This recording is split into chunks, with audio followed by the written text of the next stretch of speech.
Bismillahirrahmanirrahim. Alhamdulillah wassalatu wassalamu ala rasulillah. Alloh subhanahu va taolo Qur'oni Karimda marhamat qilib aytadi: "Estaizu billah vallazina hum anil lagwi mu'ridun."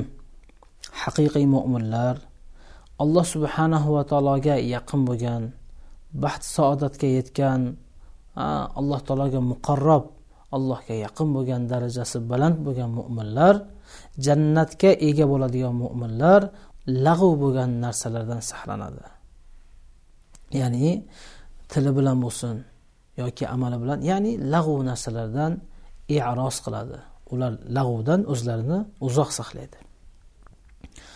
Payg'ambarimiz sollallohu alayhi vasallam aytadi: inson tong otgan vaqtda insonning barcha a'zosi tilidan shikoyat qilar ekan. Ey til, sen ehtiyot bo'lgin, o'ylanib gapirgin. Seni sababingdan biz bu yerda baloga qolyapmiz. Yomon gapirib qo'yasan, birovni orqasidan gapirib qo'yasan, birovni xafa qilib qo'yasan, kalta yegan biz. Ey til, deb har kuni ertalab insonning badanidagi barcha a'zosi tilidan shikoyat qilib, tilga nasihat qilar ekan. Aytmoqchi bo'lgan narsamiz shuki, azizlar, tilni hifozat qilishga harakat qilaylik. Tilni hifozat qilmasak, ba'zida makruh, foydasiz, muboh narsalardan borib g'iybat, harom narsalargacha borar ekan. Va bu harom narsa insonni dunyo va oxiratda baxtsizlikka, dunyo va oxiratda insonni shunday bir yaxshiliklardan quruq qolishga olib borar ekan. Payg'ambarimiz sollallohu alayhi vasallam aytadi: "Al-g'ibatu ashaddu minaz-zina." G'iybat bu zinodan ham yomon.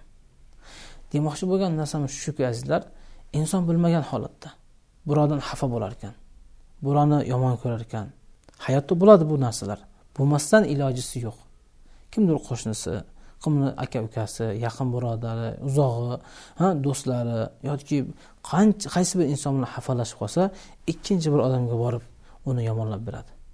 Payg'ambarimiz sollallohu alayhi vasallamdan so'raldi: "Ya Rasululloh, agarda bir odam ikkinchi bir odamning bor ayblarini aytsa, o'shanda ham g'iybat qiladimi?" deganda, "Ha, albatta, in kana fihi faqad ig'tabtahu." Agarda bor sifatlarini aytsang, sen unda g'iybat qilding.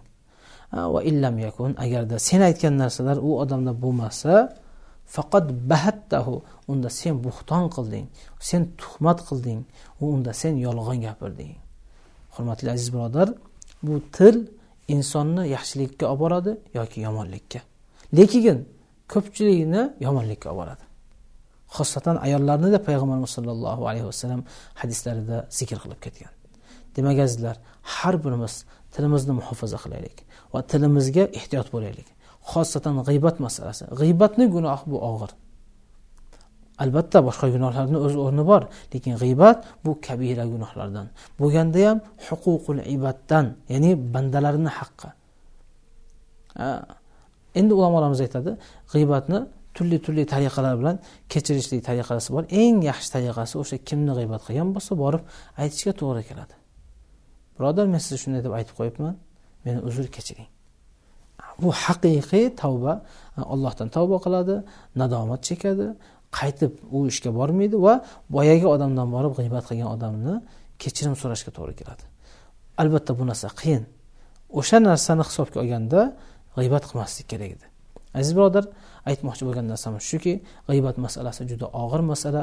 Ertaga qiyomat kuni bu insonning holati ham og'ir bo'ladi. Alloh subhanahu va taolo Qur'oni Karimda o'zi aytayapti: "Ayuhibbu ahadukum ay ya'kul lahma akhihi maytan fakarihtumu." O'zingizni bir akangizni, ukangizni, ya'ni birodaringizni, o'lik birodaringizni go'shtini yeyishni xohlaysizmi? Ya'ni bu g'iybat o'lib qolgan odamning go'shtini yeyish bilan barobardir. Shuning uchun azizlar, ikki og'iz gap aytamiz. Achchig'imiz kelganda tahorat olaylik. Boshqa bir namoz o'qib olaylik, boshqa bir narsa bilan mashg'ul bo'lib ketaylik, toki boyaga achchig'imiz tarqab ketsin. Bir odamni gapirib qo'yib va orqasidan nadomat chekishni bu hojati yo'q. Shuning uchun azizlar, har birimiz tilimizni saqlab va g'iybat gunohidan saqlanishga harakat qilaylik. Assalomu alaykum va rahmatullohi va barakatuh.